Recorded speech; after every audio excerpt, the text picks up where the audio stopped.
Nous allons avec l'aide de Hachem, cette fois-ci en audio, parce que notre système de cartes est un petit peu dérangé.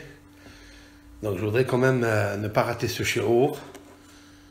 Ce cours intervient bien sûr après les 7 jours de Pessah, où nous avons récolté des dizaines et des dizaines de Nitzotzot Neshamot Akdusha, chacun dans son niveau, et les Hidushet Torah que nous avons dit à table dans notre communauté, avec nos élèves, nos amis et nos frères. Je voudrais revenir sur un shiur de l'écouter Moharan dans sa Torah tête.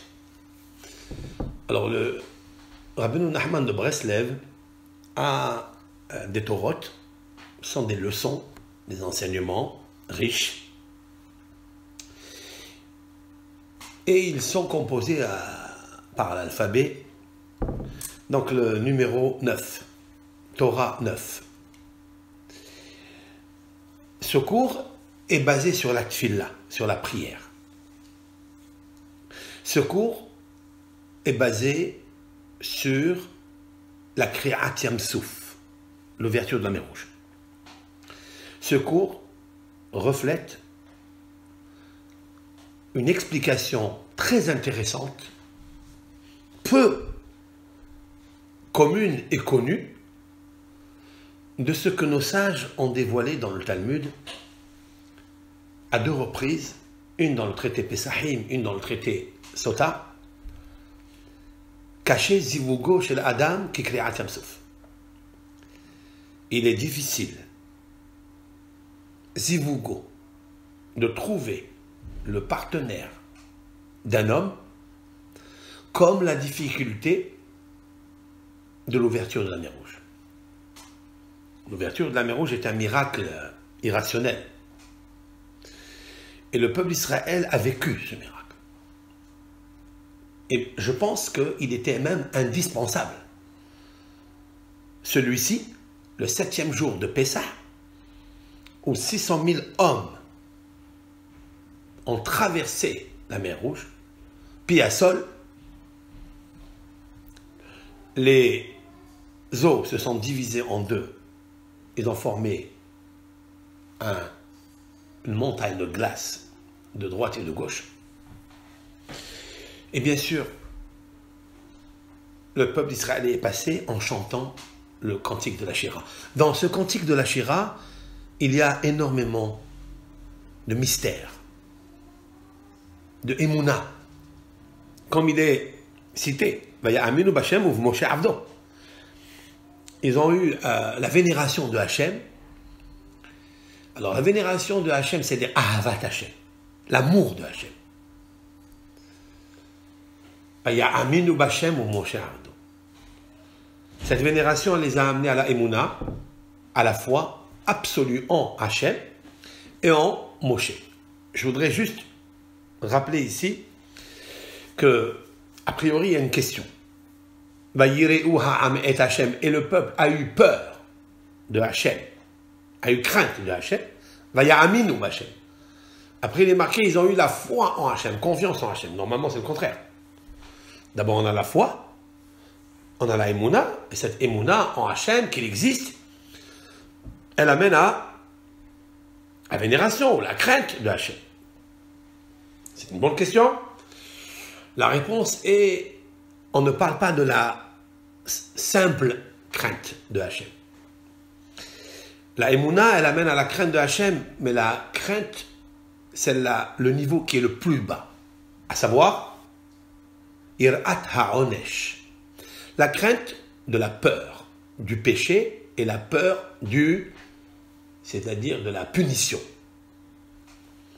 On fait telle mitzvah ou on ne fait pas telle avera, soit pour avoir olam haba ou ne pas avoir des problèmes dans sa vie. Le guinam, quoi, dans sa vie. L'enfer. On craint Dieu par peur. Celle-là, c'est la première le premier niveau de la Emouna. Lui aussi, on a besoin de passer ce cap. Mais là, le peuple d'Israël n'avait pas besoin de ça. Il l'avait dépassé depuis l'Égypte. Grâce au miracle, au diplé, ce qu'ils ont vu de leurs propres yeux. Ces miracles suprarationnels. Les diplés d'Égypte. La dernière qui est Makat Bechorot, c'est-à-dire la mort des premiers-nés. C'était quelque chose d'extrêmement puissant. Ils ont vu qu'il y avait un cas de Baruch Hu, ils ont eu peur. Ça, c'est sûr et certain. Mais là, on parle d'une autre crainte. Vayireu ha'am. C'est une crainte de vénération de Hachem.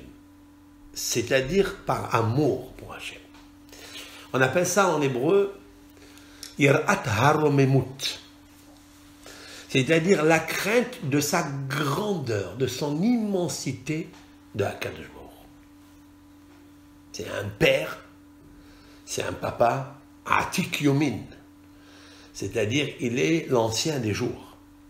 C'est comme un grand-père qui aime ses petits-enfants, explique le Zohar. C'est ça, Atik Yomin, c'est-à-dire, il connaît les jours. Il a plus pitié de ses petits-enfants que le père, il a pitié de ses enfants. Atik Yomin, comme le Sava de Sava Kadisha. À Kadosh Baruch Hu, ils ont vu le peuple d'Israël qu'il est tellement Rahman avec eux. Il leur a fait un miracle supplémentaire. Mais le plus, c'est quoi? C'est qu'ils ont vu les Égyptiens se noyer, comme dit le Midrash, alors que eux, l'Égypte a noyé les petits-enfants. Et ça, c'est le miroir universel qui amène l'amour à Kadosh Baruch Hu. Ce n'est plus de la crainte, ce n'est plus une émouna de bitachon b'Hachem, de croire en Hachem. Non, c'est plus que ça. Autrement dit qu'il y a deux sortes de émouna.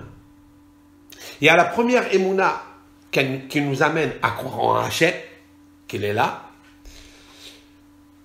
qu'il agit, mais si tu ne fais pas ce qu'il te demande, donc les conséquences sont les onachim, sera vers onesh, c'est-à-dire il y a la punition et le salaire, la récompense. Ça, on le sait, on a peur. On fait tzedaka des fois parce qu'on a peur que nous-mêmes on tombe dans la pauvreté. On ne le fait pas parce que l'Éternel est grand. Et je vois en tant que il m'a recommandé d'aimer la créature comme il a aimé la création qu'il a créée pour lui donner le meilleur de lui-même. Si l'on peut dire ainsi. Certes. Maintenant, il y a une émouna qui est encore plus grande qui s'appelle Vayireu Hashem Vaya'aminu. C'est une émouna qui vient après une vénération. Cette émouna, la deuxième, elle est puissante. Elle ne s'arrêtera jamais du peuple d'Israël. Elle ne s'arrêtera jamais du peuple d'Israël. Voilà donc une petite préface. Et sur cela, nous allons nous battre. Maintenant, cette ouverture de la mer Rouge, lorsque nos sages ont vu la mer Rouge, ils ont compris deux choses dans la vie d'un être humain.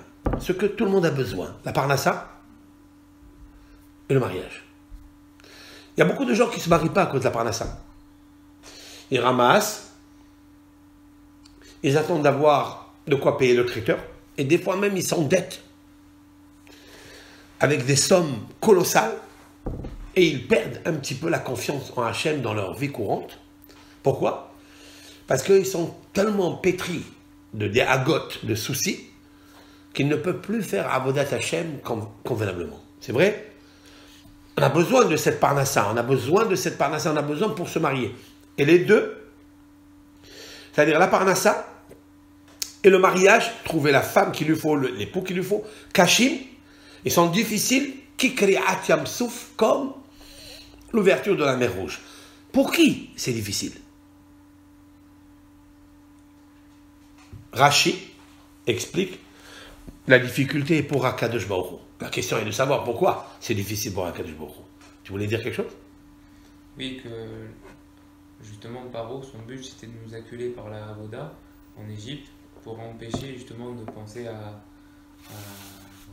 aux relations avec les femmes, ce qui est lié au mariage aussi. D'accord, ça c'est en Égypte. En Égypte. C'est vrai. Peut-être que Yam Souf aussi, ça vient pour enlever cette non, pourquoi c'est difficile pour Akadosh Baruch Hu? Pourquoi c'est difficile pour Akadosh Baruch Hu Est-ce qu'il y a quelque chose au monde que Akadosh Baruch Hu, pour lui, c'est difficile? Il n'y a rien de difficile pour Akadosh Baruch Hu. Il peut amener la femme à quelqu'un quand il dit, s'il veut, quand il parle, quand il souhaite ça. Juste il le pense. Ça arrive. Pourquoi c'est difficile pour lui? Pourquoi la parnassa, c'est difficile pour Akadosh Baruch Hu de l'amener à la personne? Pourquoi? Il y a plusieurs raisons. Je vais donner 2 raisons. Je vais dire celle de Rav Nachman, de Breslev, et je vais dire la mienne, avec l'aide de Hachem. Nous revenons sur le verset « Tehomot yechasyumu yardu bimsolot kemo aven ». De quoi s'agit-il? Tehomot, c'est quoi Tehomot? Ce sont les profonds des abîmes qui se trouvaient dans la mer Rouge. Les profondeurs, yechasyumu, ils les ont couverts aux Égyptiens. Yardu, ils sont descendus. Bimsolot yam, dans les profondeurs de la mer. Voilà ce qui est marqué dans Shemot Tetvav. J'explique mot à mot ce que dit le Rav Nachman de Breslev, à la Shalom. Car l'essentiel de la vie, de l'énergie, si l'on peut dire ainsi, mekablin me'atfila. Nous recevons l'essentiel de notre bonne énergie de la prière. D'où on le sait, il va se baser sur un verset des psaumes, qui est Moshe Katouv Tehilim Membet, dans le psaume 42, Tefillah le'el hayay. Tefillah, c'est-à-dire la prière, le'el, à mon Dieu, hayay, ma vie. Ça, c'est David Ameller qui parle. De quoi s'agit-il? Quel est le sens de cette prière? Le Rav explique, hayay, c'est ma vie. D'où j'obtiens ma vie? De elle, c'est-à-dire Akadosh Baruch Hu, qui s'appelle le Dieu, elle. Par quoi? Par quel biais? Par quel moyen j'obtiens cela? Tefillah, par ma prière.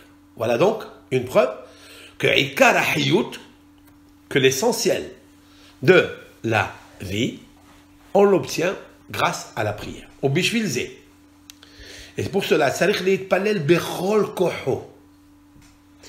il faut obtenir cette essentielle vie que j'ai besoin. Il faut la prier pour l'avoir de toutes ses forces. Qui? Car lorsqu'un homme, une femme, prie de toutes ses forces, il fait rentrer la force, sa force dans les lettres de la tfila. C'est quoi ça?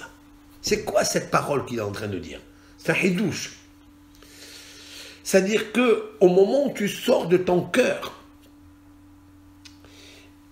le rouah, l'air, qui est pompé donc du cœur, du monde des émanations, et tu le fais passer par les 5 lobes du poumon où se trouve l'air.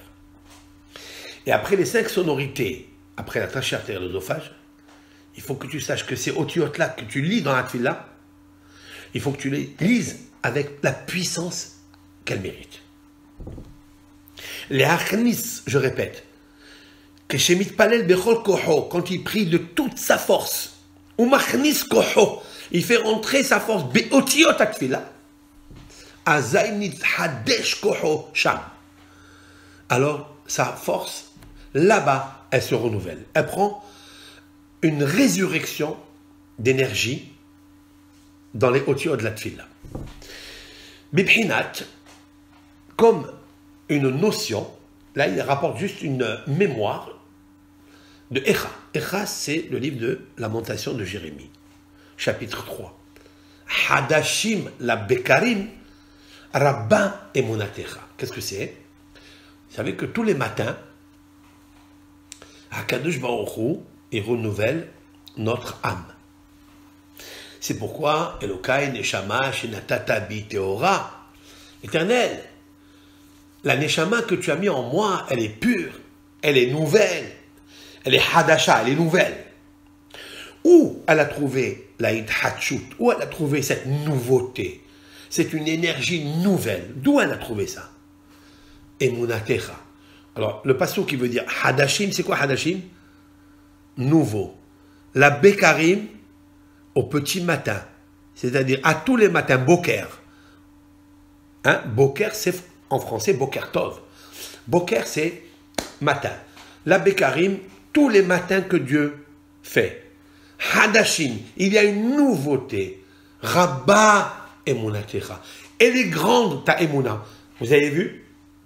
Il a collé, c'est inversé dans Echa, il a collé le mot emuna avec la hithatchut de tous les matins. Qui emuna hi tefila. C'est très intéressant. Alors, bien sûr, que la tefila, c'est la emuna, c'est nouveau ça. Qui tefila hi emuna, que Moshe Katuv, hi yadav emuna. Il amène, concernant Moshe Rabbeinu, il est marqué à son propos, et ses mains étaient la foi. La foi, les mains sont la foi. Targumo, le Targum Onkelos, la traduction araméenne qui a été faite par le neveu de Titus qui a détruit le deuxième temple, qui s'est converti au judaïsme, et qui à l'époque il parlait que le romain, l'italien. Il s'est investi pour aller comprendre l'araméen. Et il connaissait parfaitement l'araméen pour pouvoir traduire toute la Torah dans le Targum. En traduction araméenne, qui était un succès et un classique pour le peuple d'Israël.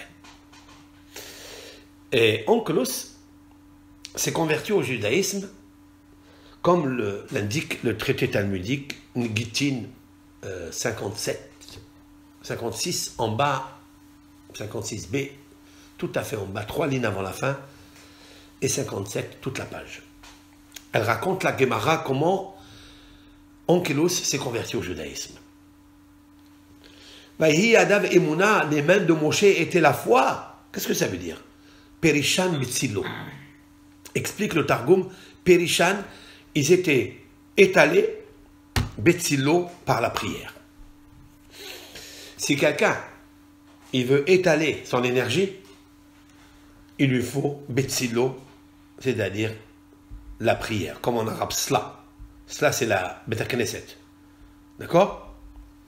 Veda, dit le Rav, Shiye Shenem Asar Shevatim. Là, on rentre un petit peu dans le Midrash et le Tikkun HaZohar.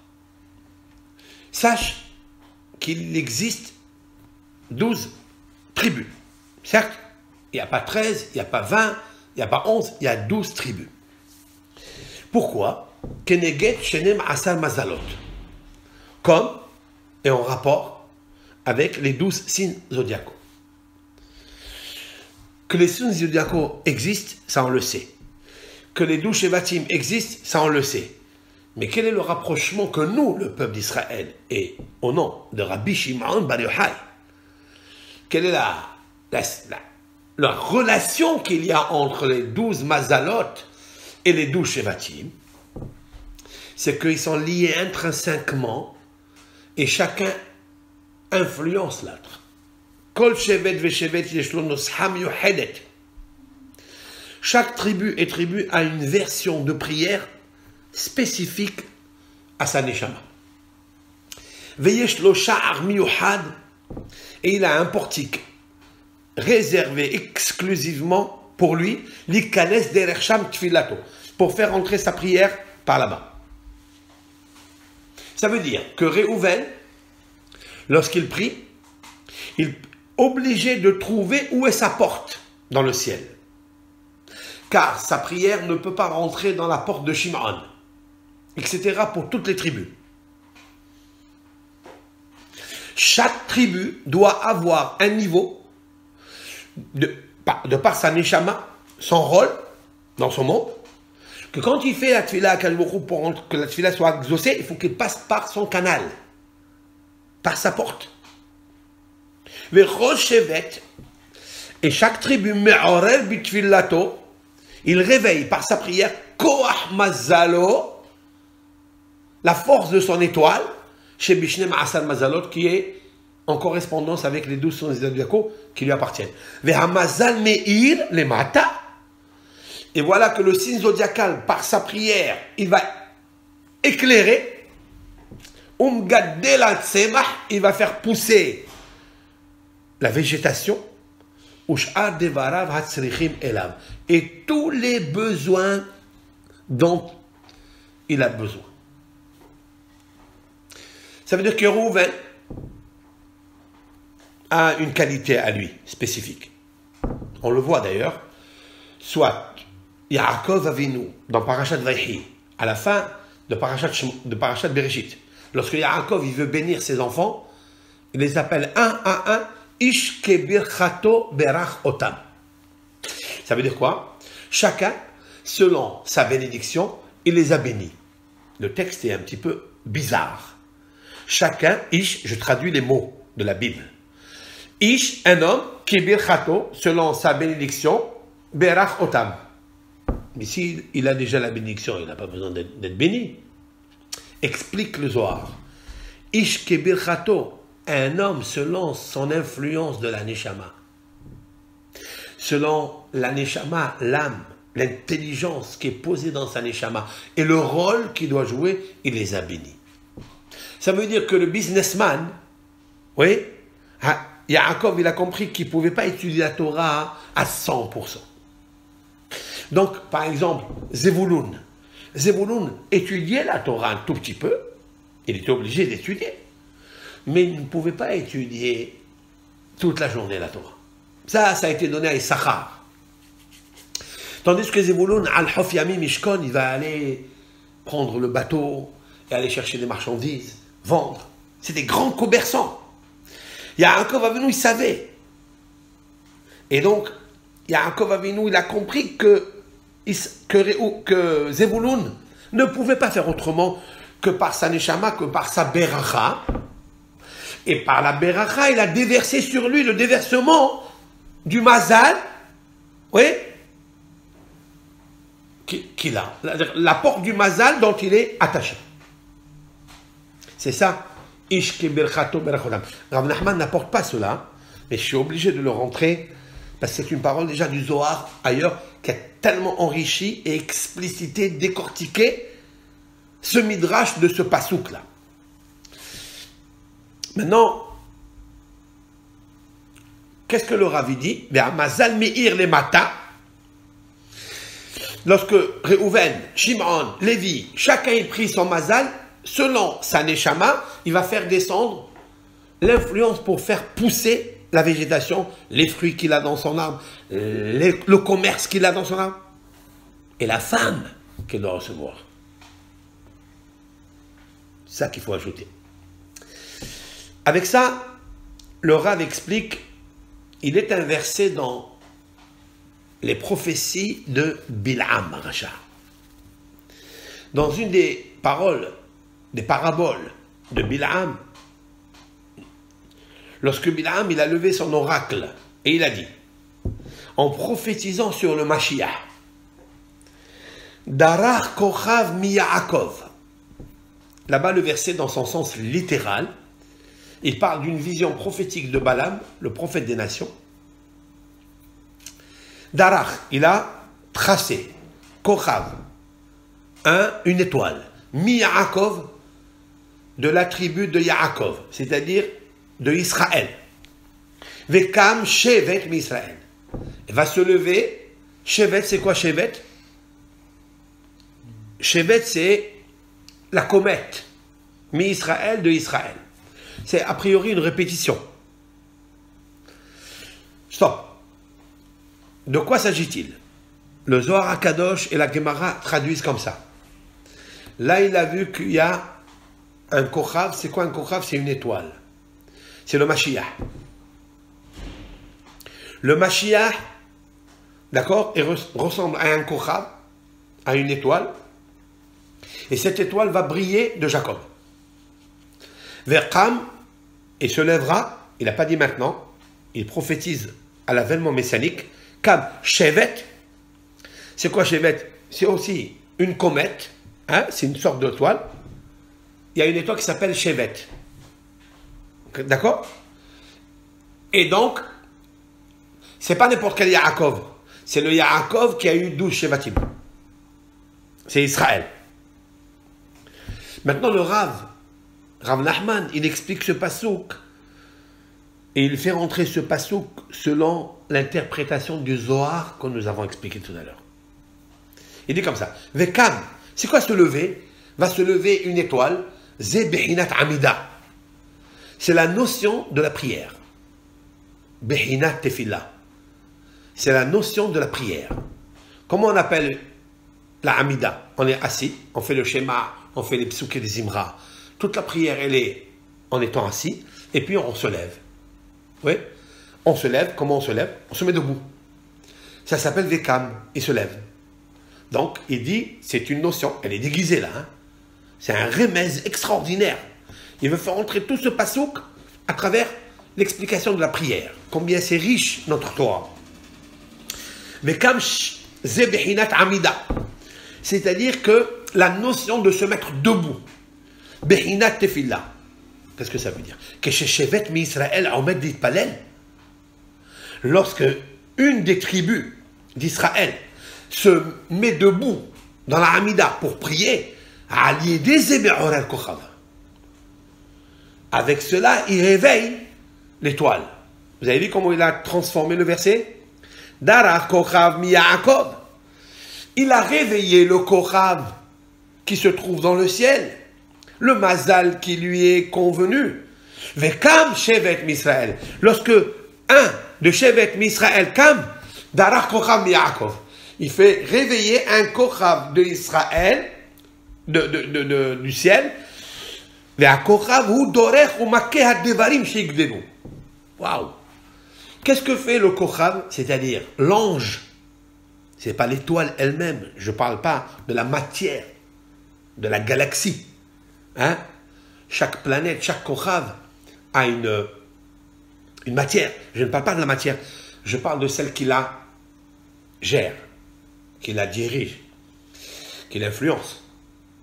Lorsqu'un Ben Israël du Shevet Israël, du tribu de Shimon, Réhouven, Lévi, Sachar, se met à prier dans la Hamida, grâce à ça, il réveille le kochav. Qu'est-ce que fait ce kochav? L'ange, il frappe en bas. Quand il dit je frappe, ça veut dire il influence. Comme s'il a un bâton dans la main. Un Shevet, cette fois-ci. Il apporte. Les Chachamim, Zichron, Bracha, dans Bereshit Rabbah, dans le Midrash, En. Qu'est-ce que disent là-bas, Chachamim? En lecha esev millemata. Il n'existe pas au monde une herbe en bas, qui pousse en bas, chez en lo kochav ou malach millemala, qui n'a pas une étoile brillante et un ange. Voilà, et là, il a ajouté un petit mot, Umalach, milema, là d'en haut, chez Makeoto, il le frappe, ve omerlo gidal. Et il lui dit, pousse. Ça, c'est Hachamim, ça. Donc, lorsque Bil'am a prophétisé ça, en fait, il a vu que la prière des Shevatim, mais Yaakov, parce que Yaakov, il a eu les Shevatim. Et Israël, il a combattu le Malach. J'ajoute quelque chose. Lorsque Bil'am arracha, il dit Darach kochav mi Yaakov, il a voulu parler des 12 Shevatim. D'où tu vois les 12 Shevatim dans Yaakov? Yud-Bet. Vous avez vu la composition de la graphie du nom de Yaakov? C'est un très très beau prénom, Yaakov. Yud au début et Bet à la fin. Yud-Bet. Yaakov était destiné d'avoir 12 Shevatim. Pourquoi? Darach kochav mi Yaakov.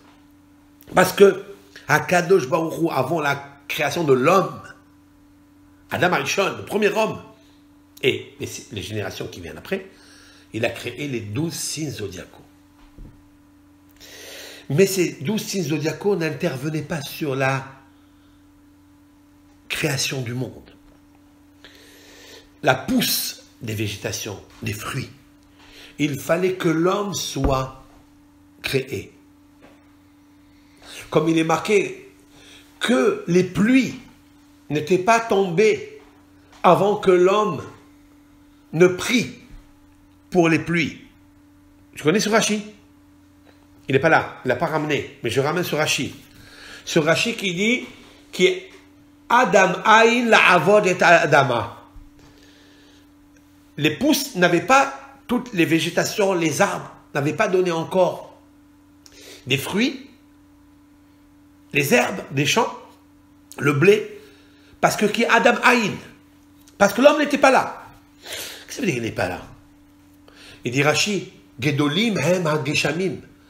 Ils sont grands, les pluies, mais j'ai besoin de ces pluies grâce à la prière de l'homme.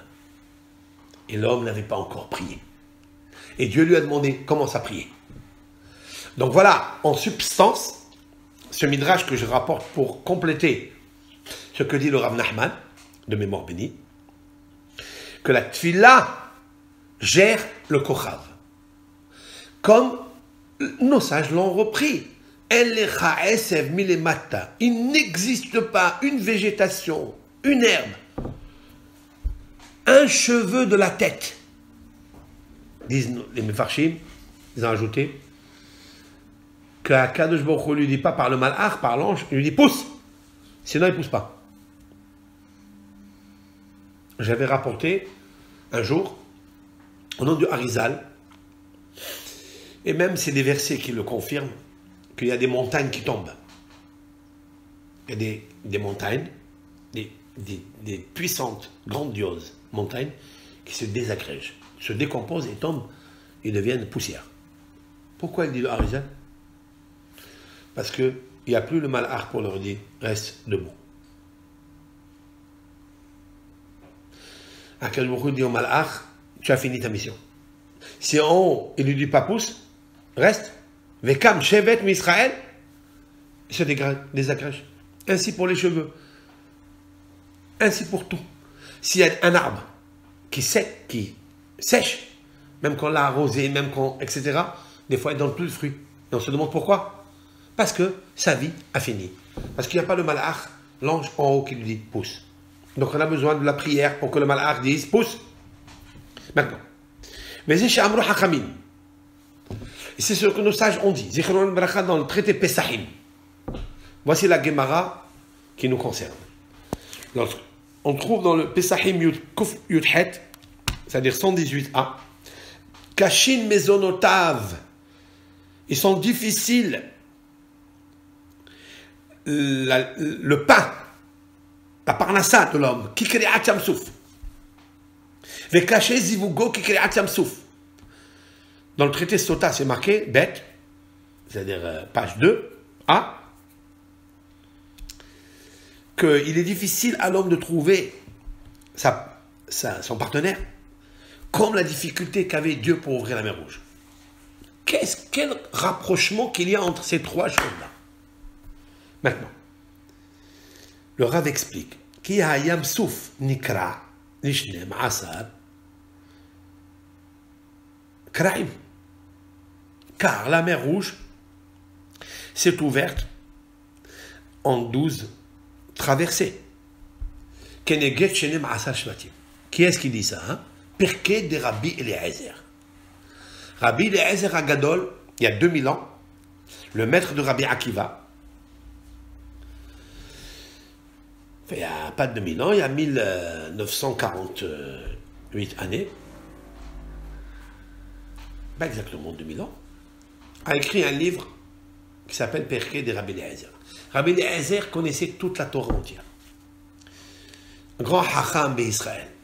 Toute la Kabbalah, toute la puissance de la mystique juive est sortie de ce maître, Rabbi Eliezer. Toutes les données classiques sont sorties, Maaseh Merkava, etc., de Rabbi Eliezer. Il a enseigné à ses élèves, notamment Rabbi Akiva, qui a dévoilé, développé toute la notion kabbalistique que Moshe Rabbeinu avait entendue de Dieu. Et encore un peu plus. Parce que Moshe Rabbeinu a entendu uniquement les lettres de la Torah, le secret qu'il y a dans les lettres de la Torah, mais pas sur les couronnes qu'il y a sur les lettres. Rabbi Akiva a dévoilé même les couronnes, il veut dire quelque chose. Qu'il n'y a rien fortuit qui est posé sur le Sefer Torah. Tout est magnifiquement secret et subliminal. Rabbi Akiva, dont nous sommes la période, toujours il faut nous rappeler, dans le Homer, de Rabbi Akiva, parce que son mérite, il est tellement puissant qu'il va nous donner le shalom. Parce que l'Ikhnas Beshalom, Yasa Beshalom. Rabbi Akiva, c'est quelque chose de grandiose. Maintenant, qu'est-ce que dit Rabbi Eliezer Gadol dans ce chapitre? Il dit que, il le sort bien sûr par des versets, par des... C'est pas marqué dans la Torah, hein, quand tu lis la Bible. C'est la mer s'est ouverte. Et tout le monde pense qu'elle est ouverte en deux parties. C'est marqué Ve'amayim lahem homam minam u'sevolam. Et les eaux étaient pour eux miminam u'sevolam. À droite ou à gauche? Pourquoi c'est marqué Ve'amayim lahem? Lahem, bien sûr lahem. Et pour qui? Lahem, chacun. Et les eaux étaient de droite ou gauche comme des glaciers. Lahem, pour eux. C'est qui eux? Les Shevatim. Chacun, il avait une traversée à part et différente. C'est beau ça? Parce que le mot Lahem, il est en plus. C'est au pluriel. Donc chacun avait sa Kriyat Yam-Souf à part. Et pourquoi? Hakadosh Baruch Hu, il a fait ce miracle pour chacun. Parce que chacun, il doit déchirer le Kochav, l'étoile qui le concerne, le Mazal qui le concerne, et prier par sa Neshama, par sa Beracha, pour déverser et faire descendre l'influence pour faire pousser ce qui le concerne, sa Parnassa à lui. Il ne peut pas, un homme, prier et rentrer dans le canal Kochav de Shimon. Ni Shimon dans Réhouven, ni Shimon, ni Réhouven dans Shimon, ni Lévi, ni Sachar. Chacun doit avoir son ouverture de la mer Rouge. En Israël, et les enfants d'Israël, qu'est-ce que ça veut dire les enfants d'Israël? Les Shevatim, qui s'appellent Israël, Bitfilatam, par leur prière, Gormim Zivugam, des Kucha Berichou Shrinte. Là, il ajoute quelque chose de magnifique. Qu'est-ce qu'elle fait la prière? Eh bien, la prière, si tu arrives à rentrer dans ton canal, et tu fais la prière convenablement, tu fais l'union de Hakadosh Baruch Hu et sa lumière, la Shekhinah. Tu as créé l'union de l'amour entre Hakadosh Baruch Hu et la Shekhinah. J'arrête là, je suis obligé de développer ça. Qui est-ce qui amène la Neshama à l'homme? C'est la Shekhinah. Qui est-ce qui amène la Parnassa à l'homme? C'est la Shekhinah. Qui amène le Shalom à l'homme? C'est la Shekhinah. Qui amène le partenaire à l'homme, monsieur, c'est la Shekhinah. Hakadosh Baruch Hu, si l'on peut dire ainsi, a créé des midot.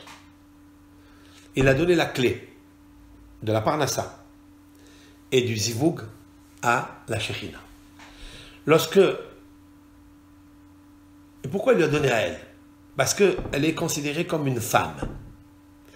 Et la femme, elle sait, quand elle a le niveau d'obtenir de son mari pour donner aux enfants, elle sait comment le flatter, comment le réconcilier, comment apaiser sa colère.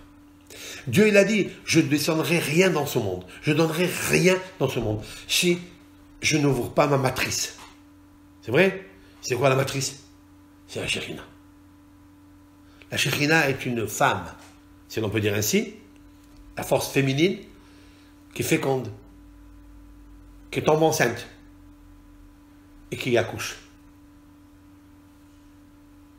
Donc il lui a donné les clés pour ouvrir ou ne pas ouvrir. Lorsque le peuple d'Israël réussit à faire la paix entre Hakadosh Baruch Hu et sa Shekhinah, alors il y a un déversement qui se fait. Alors comme chaque tribu est attribuée par sa neshama et par sa prière, à rentrer dans le canal, dans le kochav, pour tirer le zivoug ou tirer la parnassa, il est obligé d'abord de faire une bonne prière qui réussit à créer l'amour, si l'on peut dire ainsi, de la Kadosh Baruch Hu et de la Shekhinah. On appelle ça mais avec zivugim. Il crée des unions de bonheur, de paix, d'allégresse, de simha entre Akadosh Baruch Hu et la Shekhinah. D'où on le sait ça. Il apporte un verset, Kemoshe Katuv. Il est marqué dans le Tehillim 68, valeur numérique Haïm, la vie. Sollu la rochev aravot. Sollu, ça veut dire exalter. La rochev, celui qui chevauche, aravot. C'est quoi aravot? C'est un ciel qui s'appelle aravot. Mais qu'est-ce que c'est aravot? C'est quoi un arev?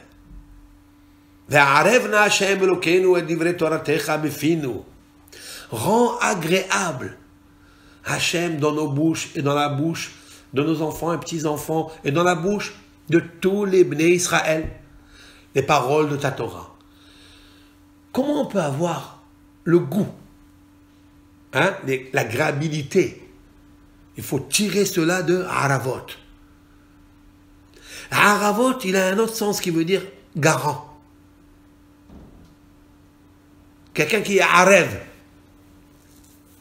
La garantie, elle va avec l'agréabilité. Rochev, c'est quoi Rochev? Qu'est-ce qui chevauche? Da Kucha Berichu. C'est un Kadosh Baruch Hu. Haravot, da Shekhinah. C'est-à-dire la Shekhinah. C'est-à-dire la Shekhinah. Attends.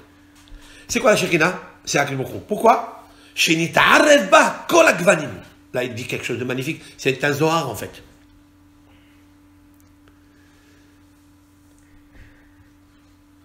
Ça veut dire quoi?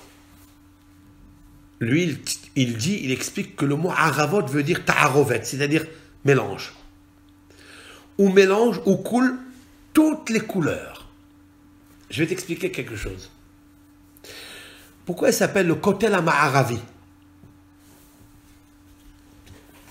En Israël, on va à Jérusalem, il nous reste un témoignage du mur de lamentation du côté ouest. Il s'appelle Kotel HaMa'aravi, le côté ouest. Pourquoi il s'est appelé en hébreu Ma'aravi? Ma'arav, pourquoi? Le Zohar explique.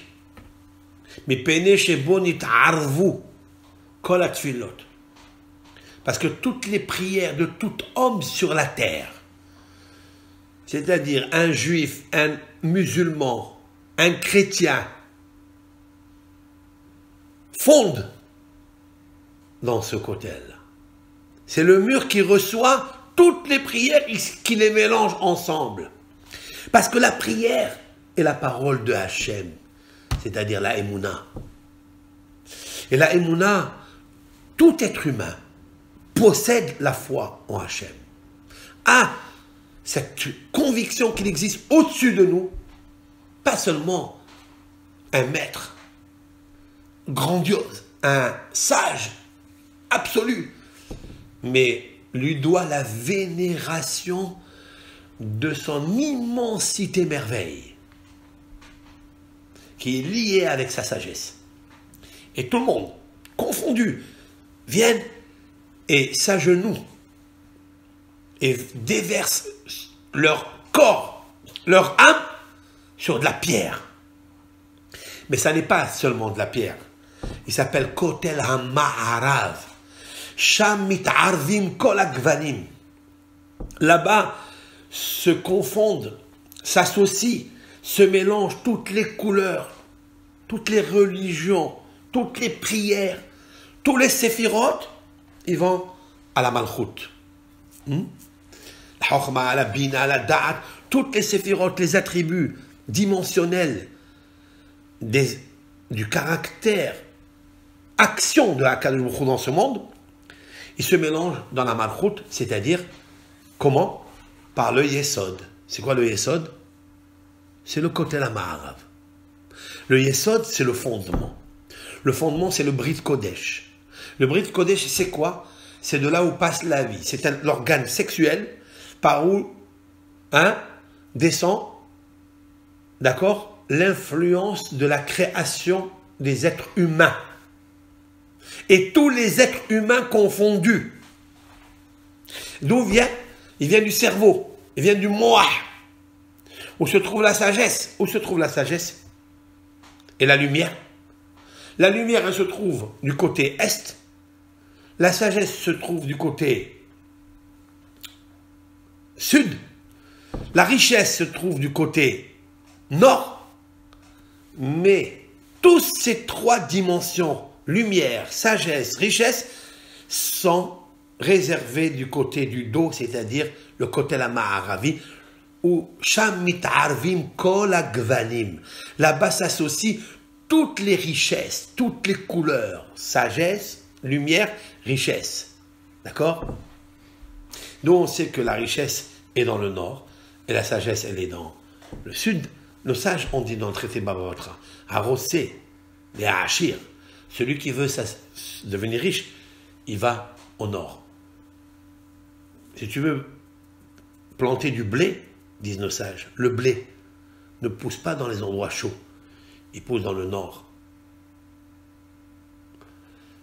Si tu veux avoir la sagesse, va du côté sud. Tout cela se mélange dans le côté de la Ma'aravi. En fait, nous n'avons jamais perdu ni la lumière, ni la richesse, ni la sagesse, parce qu'elles sont confondues, elles sont mélangées dans le côté de la Ma'arav. Parce que là, s'associent et se mélangent toutes les couleurs. Tu voulais dire quelque chose? Oui.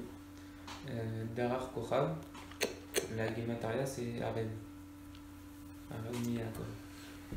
Darar Kochav. Gemataria, Arev. Darar Kochav, c'est la valeur numérique de Arev. Arev. Alors ça veut dire quoi?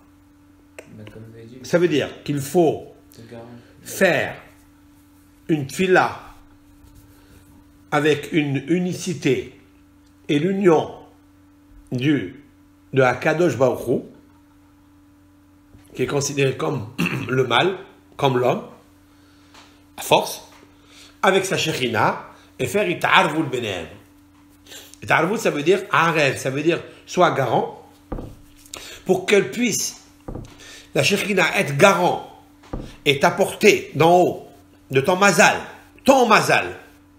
c'est-à-dire ton canal, ton kochav, t'apporter la parnassa, t'apporter ton zivoug, il faut créer un mélange d'amour, une union, une fusion entre Akadosh Baruch Hu et la Shekhinah. Ça, par ta tfila, c'est très bien. Et c'est ça, solo la rochev la aravot, ou le fi azivug, voilà, il le dit, ou le fi azivug chez Gorem bitfilato, et selon l'union qu'il provoque, qu'il crée par sa prière, quels auraient les zivugos. Ainsi, il mérite son union. Ah, c'est pas beau ça. Enfin, ça c'est extrêmement difficile. Hein. Voilà pourquoi c'est difficile. Et vous avez dit juste le moar, la sagesse, c'est dans quelle direction? Le moah, non. La lumière, elle est côté est. La sagesse, côté sud. Et la richesse, côté nord. Et toutes ces trois dimensions s'associent dans le côté de la Ma'arav. C'est-à-dire, le côté de la Ma'aravi, c'est le Yesod, en fait. C'est le Brit Kodesh. C'est là tout le canal. Maintenant, Atfila em shetem esre noshaot. Maintenant, la prière, il y a 12 versions. Les fikach hazivou qui crient Atiam Souf, chez Asar. C'est pour ça qu'on a relié d'obtenir le zivouk. Comment obtenir le zivouk? Il passe par l'ouverture de la mer Rouge, parce que l'ouverture de la mer Rouge était en 12 parties. 12 ouvertures. Les Gam Israël mefarnesim la aviem sheba shamayim bitfilatam. Il dit maintenant la prière. Qu'est-ce que fait la prière, si l'on peut dire ainsi? Elle nourrit Akadosh Baruch Hu, par la Emouna que le peuple d'Israël en bas, ou tous les êtres humains d'ailleurs, que Moshe Katou va ya'amideha le Yaakov le Hok. Il était versé dans les psaumes. L'Éternel, il a fait tenir, il a fait subsister à Yaakov les Hok. C'est quoi les Hok? Une loi. Mais le mot Hok, c'est un peu profond. Pour les initiés, ils peuvent comprendre vite, mais nous sommes aussi en train de faire un cours pour tout le monde. Et j'essaye d'être le plus facile, quoi, plus simple. Dans notre Torah, il y a une grande richesse. Chaque mot, il est interprété par plusieurs.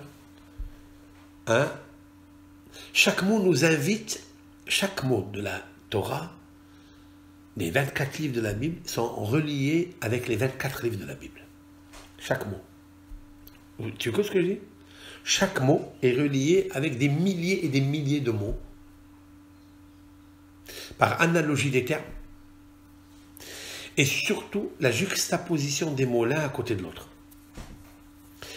Là, dans ce psaume, David Ameller, en général, littéralement, il parle de la Torah, qu'elle est devenue une loi pour le peuple d'Israël, c'est-à-dire les enfants de Yaakov. Ça, c'est vrai, c'est connu. Maintenant, le Rav, il veut interpréter autre chose. Il dit que le mot « hok », qui veut dire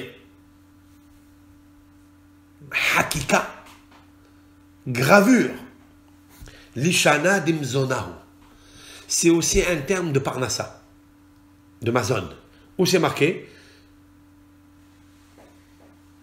Il n'a pas apporté de preuve. Ouais. Alors, le passouk, il est comme ça, même s'il a apporté, je vais vous le dire, moi.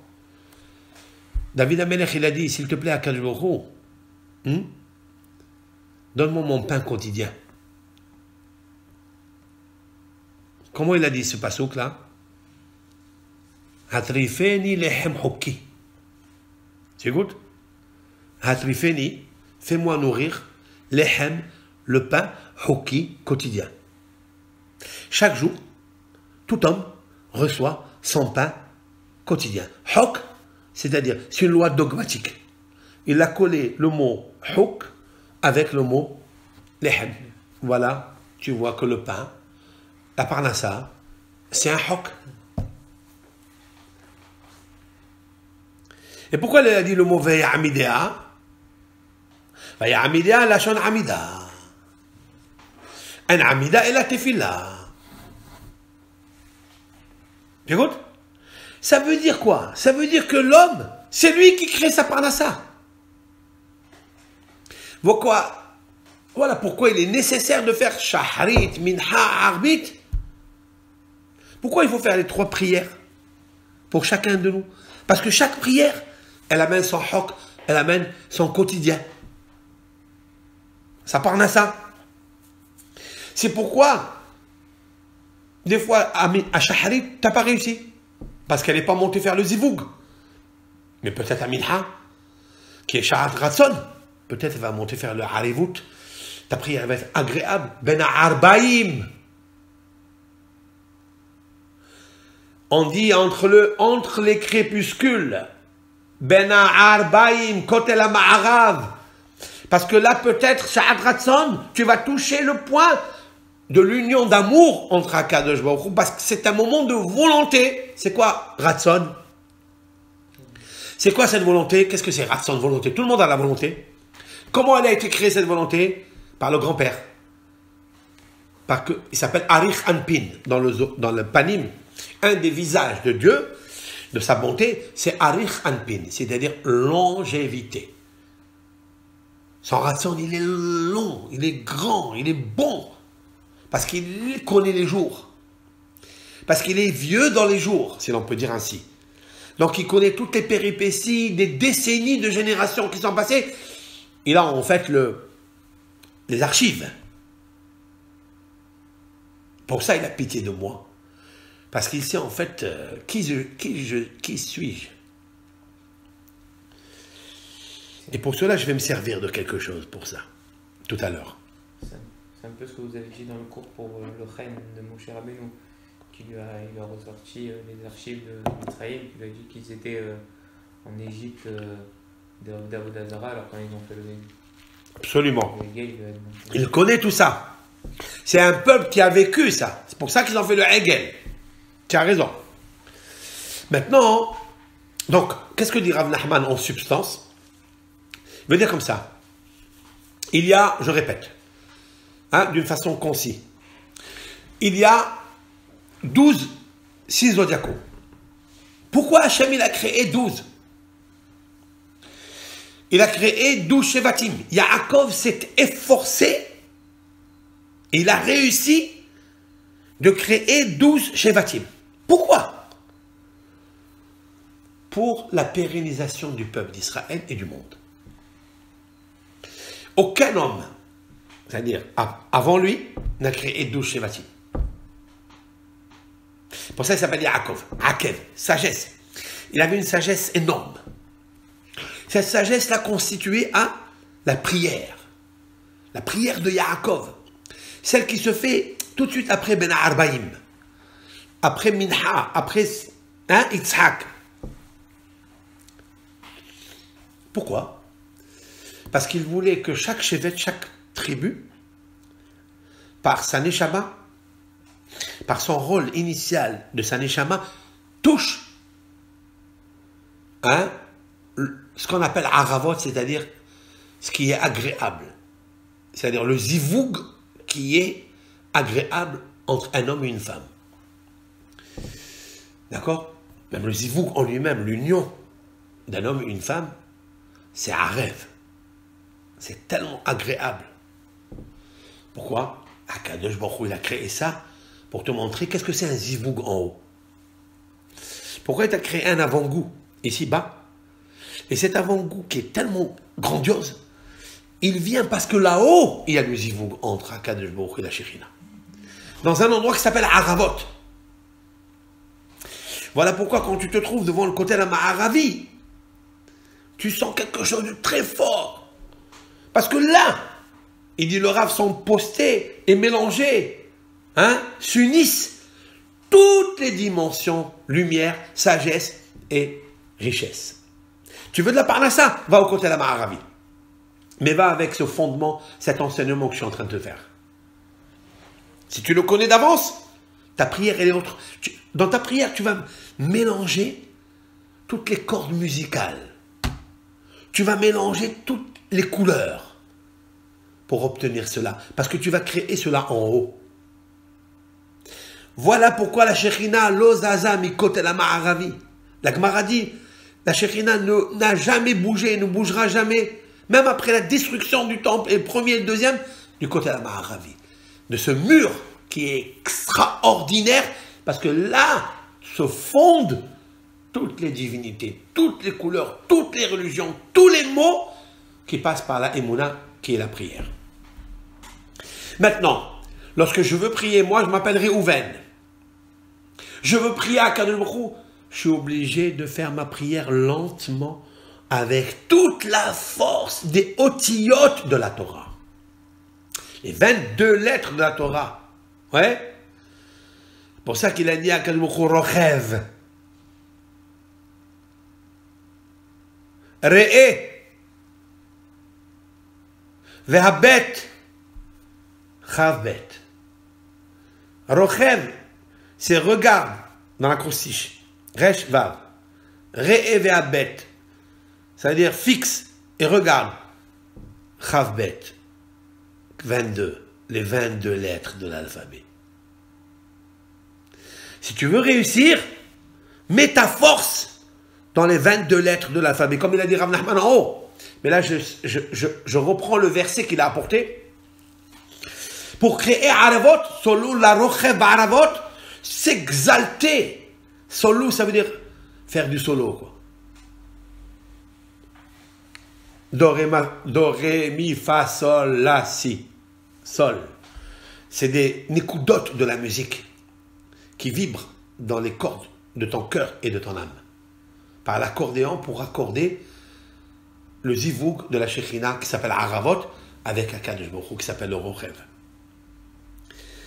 C'est-à-dire, il faut prendre du temps pour réussir. Il faut sortir la prière Belev Shalem. Bechol Koho. Si tu la sors pas Bechol Koho, ça marche pas.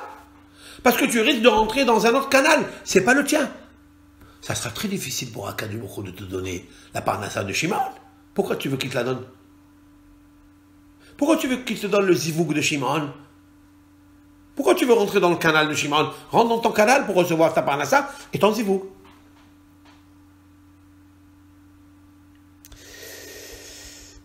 Et c'est ça, Shamro Edotav Vechok Natan Lamo.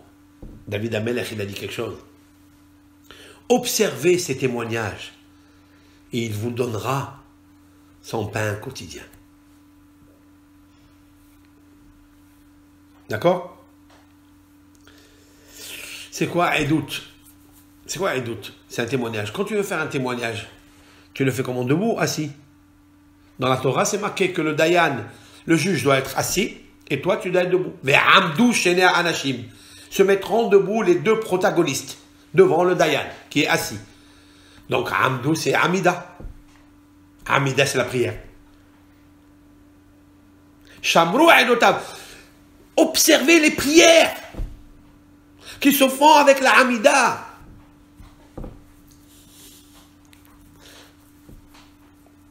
Et il le dit. Regarde. En Edout ela ba'amida. Ba'amida c'est tfila. Shanu me'edim ala ahduto.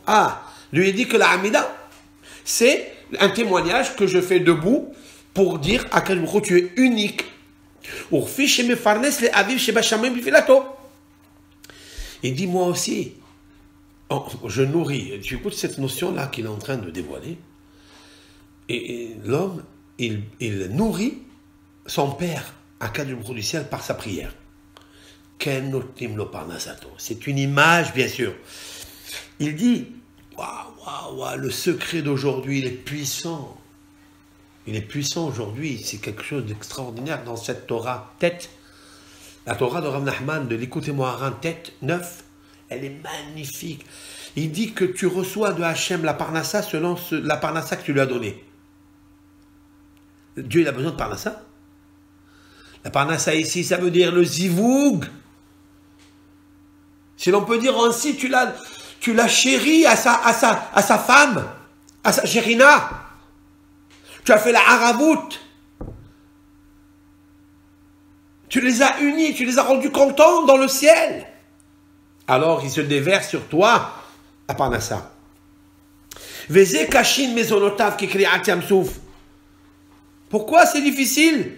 Les mésonotes, comme l'ouverture de la mer Rouge, hayinu mezonot nithalek lishne ma'asa shevilim. Parce que les mésonotes sont divisées en 12 parties, en 12 canals.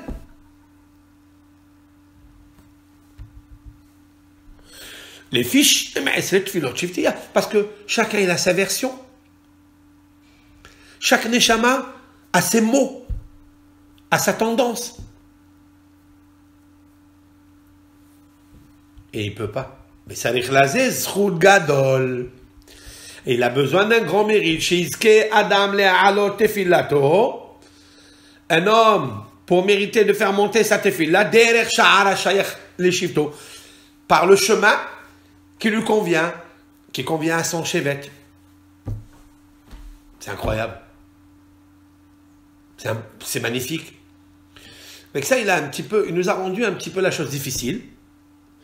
Mais peut-être c'est mieux de l'avoir difficile pour savoir quel est le travail qu'on doit effectuer. Autrement dit que ici, le Rav, il a dévoilé un secret extraordinaire que chacun ne doit pas imiter l'autre, ni lui ressembler. Chacun, Hakadosh Baruch Hu lui a donné la parnassa et le zivouk selon son kochav. C'est à toi de toucher le kochav, de le réveiller, pour que lui, le malach d'en haut, il t'envoie ce que tu as besoin. Et pour le faire, il faut créer la simha en toi, pour que tu sois agréable dans tes mots, pour faire l'union et le plus possible, meilleure union entre Akadosh Baruch Hu et la Shekhinah, pour qu'il puisse t'ouvrir la mer Rouge que tu traverses. la parnassa et le zivoug. Maintenant, nous allons terminer avec un Mahamar qui l'apporte, parce qu'il est long ce Mahamar. Mahamar, ça veut dire sa leçon, quoi. Dans la Gemara, dans Brachot, page 5b, il y a une Gemara très intéressante là-bas, et le Rav va le développer. Kol yamai haïti mista'er al shene devarim. Abba Binyamin, donc c'est un docteur de la Mishnah, il s'appelle Abba Binyamin. Il disait, Kol yamai, toute ma vie, haïti mista'er, je souffrais.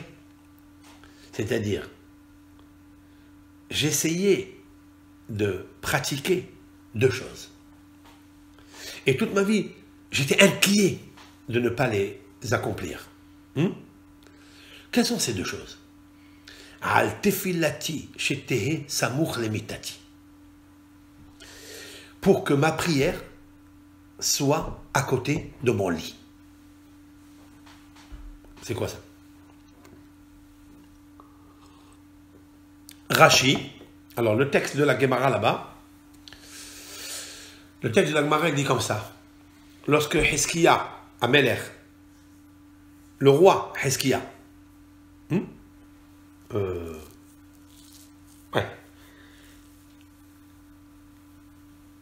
Hizkiya ou Amelech, est venu Ishaïa pour lui faire un reproche et lui dire, tu t'es pas marié. Pourquoi tu t'es pas marié? Il a dit, parce que j'ai vu qu'il allait sortir un fils Racha. Donc je me suis abstenu. Et Shaïa lui dit, mais écoute, toi tu dois faire la mitzvah. Accomplis le commandement divin, et l'Éternel sait ce qu'il a à faire. Ne te mêle pas des secrets de Dieu. Puis il a accepté, il s'est marié. Mais qu'est-ce qui est marqué après? Vayasev Hizkiyahu el Akir. Et Hizkiya, il s'est tourné vers le mur. Il était malade, il s'est levé, et il s'est tourné vers le mur. De là, on apprend qu'il faut prier en face du mur. D'accord? C'est-à-dire qu'il n'y ait rien qui dérange entre toi et le mur.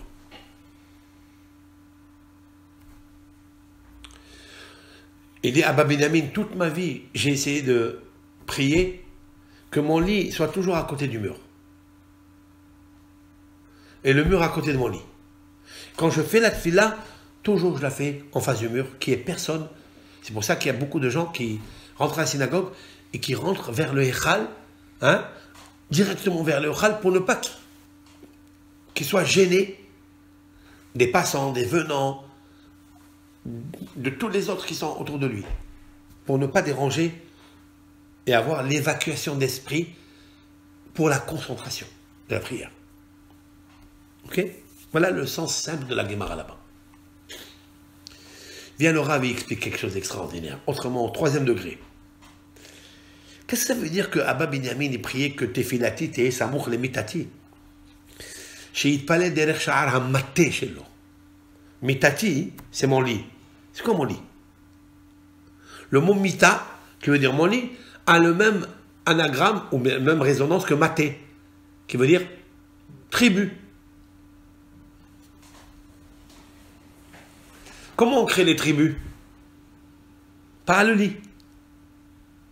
D'accord? Pour ça que ça s'appelle Shevet Shivteya. Yaakov, Avinu, il a créé les 12 Shevatim par la mita, par le lit. Mais il faut que ça soit un lit qui est relié avec la prière. Quelle prière, quelle beauté de pirouche, magnifique ça. C'est un grand ridouche. Il prend le mot mita, qui veut dire le lit, et il le transforme au mot maté, par la prière qui est le bâton. Qui est chez Ma'asal Matot. Il y a 12 tribus, il y a 12 canaux. Et chacun a un portique réservé exclusivement selon sa neshama.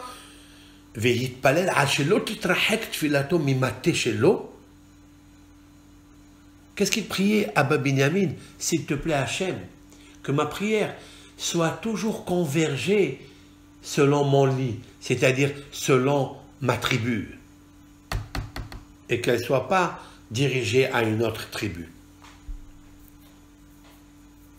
Mais c'est la chante maté, qui maté la chante zivoug.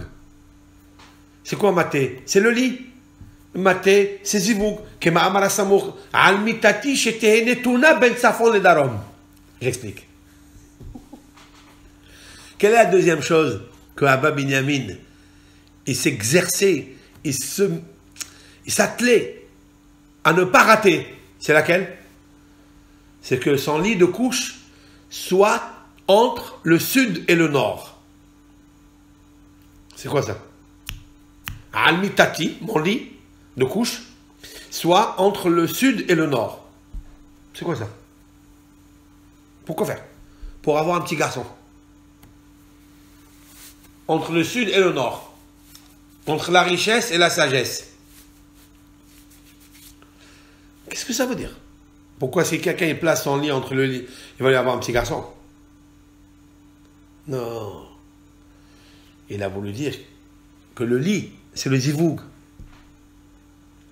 Et ce zivoug, il faut qu'il soit entre le sud et le nord. Ça veut dire entre la sagesse et la richesse. Parce que ma demande, ma requête, elle doit être, pour obtenir la richesse, pour obtenir la sagesse, elle doit être selon mon lit. Mitati. Selon mon lit. Umita ou bihina zivoug. C'est ça le lit. Le lit, c'est la notion de zivoug. Mais non, plus que ça. Maté, le bâton. Hein? Ou bien la tribu. Behinat parnassa. C'est une notion de parnassa. Pourquoi?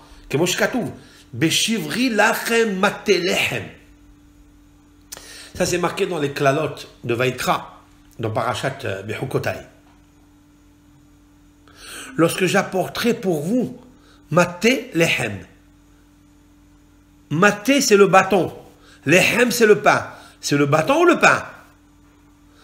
Explique Rabbi Shimon bar Yochai dans le Zohar, pour le sens simple.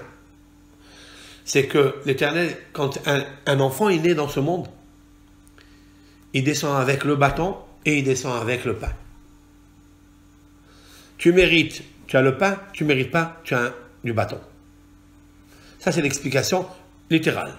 Mais l'explication que le Rav il veut introduire par l'allusion, c'est quoi? Il y a 12 tribus qui s'appellent Maté. Et chaque Maté, chaque tribu est attribuée à son pain. Chaque tribu est attribuée à son enfant, et chaque tribu est attribuée à son enfant. Chaque tribu est attribuée à son zivoug, pour avoir des enfants, comme les Shvatim qui s'appellent Shevet, Maté, Raché à Matot, la tête, les généraux des tribus, Matot. C'est des mots composés, mais il veut dire beaucoup de choses. Donc, quand Hachem il dit à Moshe prends le bâton, ça veut dire prends ton destin en main en fait. Absolument, absolument. C'est marqué ça dans la Mitzhak Mibader Tchov. Quand Hachem il prend le maté avec lequel tu vas faire, c'est prendre ton destin en main. Mais d'après Rav Nachman, c'est une explication autre. Ça veut dire prends, toi tu es Shevet Lévi. Tu es la tribu de Lévi, attention, prends ton bâton. Ça veut dire prends ta prière, prends ta neshama pour ouvrir le canal qui te convient. Voilà pourquoi Shevet Lévi n'a pas travaillé. Parce qu'ils ont réussi à faire une prière et à demander au Korav qui les concerne que Hachem les protège des travaux durs en Égypte. Mais ta maté azé, tikach biadecha, acheta asebo et otot. J'explique maintenant, je t'ajoute, puisque tu as soulevé ça. L'Éternel dit à Moshe, et ce bâton-là, prends-le dans tes mains, avec lequel tu vas faire des merveilles. C'est magnifique. Le sens simple, c'est avec ça qu'il va faire les merveilles. Alors, le sens de Rav Nachman, c'est quoi? C'est plus encore. C'est que, avec ce bâton, c'est la prière. Avec lequel tu vas faire les merveilles. Parce que les merveilles, c'est quand tu vas émerveiller la Shekhina avec la Kadosh Baruch Hu, qui vont s'unir ensemble par le Hot Berit Kodesh. Mais plus que ça, par le hot qui est le zivoug, alors tu vas recevoir les merveilles. Mais plus que ça, par quoi on fait les otot? Par les otiyot. Par les lettres de la Torah. Voilà la prière, voilà les merveilles, voilà le zivoug, et voilà l'agréabilité qu'on fait avec le Yihoud Hashem et la Shekhinah. Et Vanta, tout est inclus dans la Torah. Dans cette Torah, on peut élargir la leçon qui est magnifique. Donc voilà, la prière, il faut la faire selon ta neshama. Il faut la faire avec simha pour ouvrir le kochav d'en haut. Et c'est ça qui est marqué.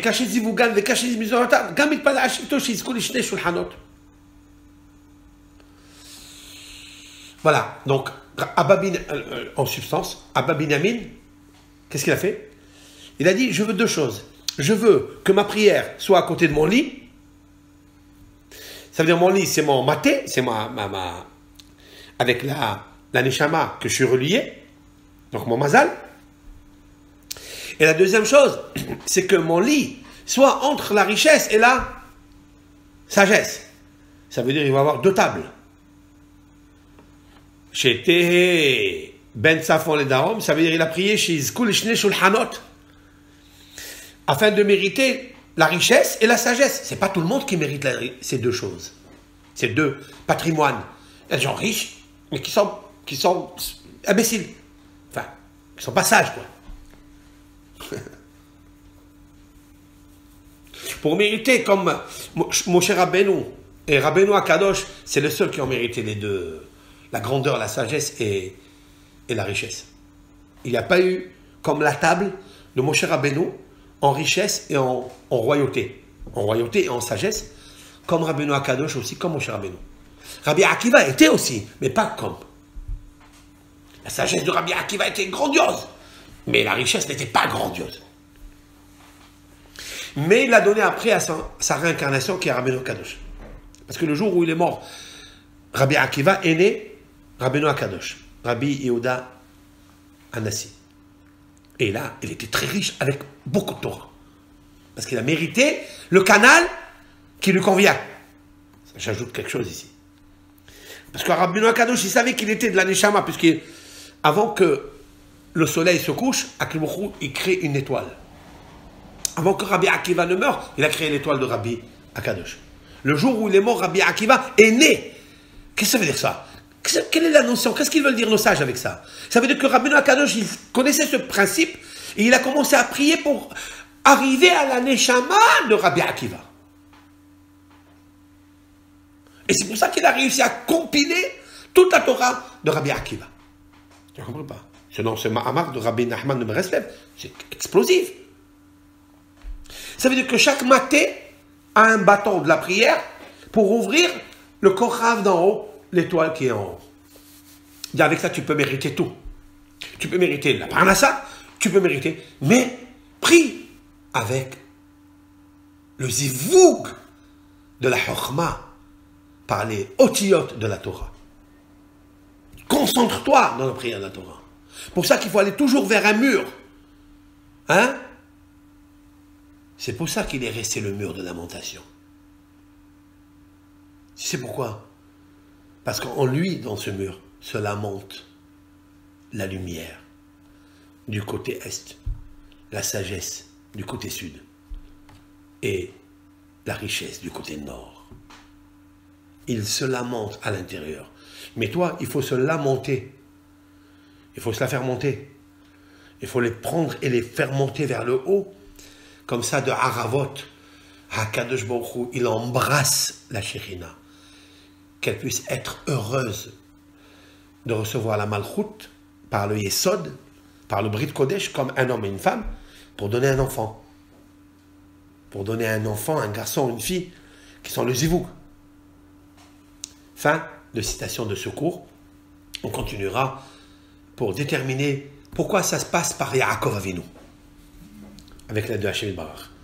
Voilà donc ce petit audio que nous avons fait. J'espère qu'il est bien explicité, parce que j'avoue, chers amis, chers frères, j'avoue qu'il est difficile parce qu'il n'est pas visuel, il n'est pas vidéo.